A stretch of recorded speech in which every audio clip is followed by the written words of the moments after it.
माधवनगर मिरज रोडवरील होमगार्ड कार्यालयाजवळ पालवी हॉटेल परिसरातील मोठ्या शेडमध्ये उभ्या करण्यात आलेल्या 16 चाकी डिझेल टँकरला क्रमांक MS46DU 5606 गुरुवारी पहाटे सुमारे 5 वाजण्याच्या सुमारास अचानक भीषण आग लागल्याने परिसरात एकच खळबळ उडाली। काही क्षणातच आगीने विकराळ रूप धारण करत संपूर्ण टँकरला आपल्या विळख्यात घेतले। उंच उसळणारे ज्वाळा आणि धुराचे लोट दूरवरून दिसत असल्याने नागरिकांनी घटनास्थळी मोठी गर्दी केली। आगीची तीव्रता इतकी भीषण होती की काही वेळातच संपूर्ण टँकर जळून खाक झाला।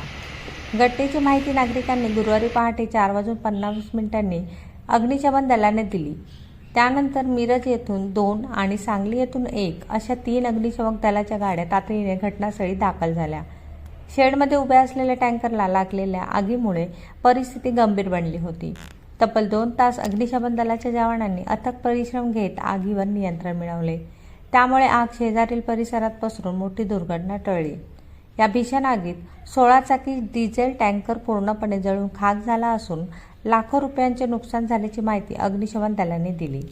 घटनेची माहिती मिळताच विश्रामबाग पोलीस ठाण्याचे अधिकारी व कर्मचारी घटनास्थळी दाखल होऊन पाहणी केली।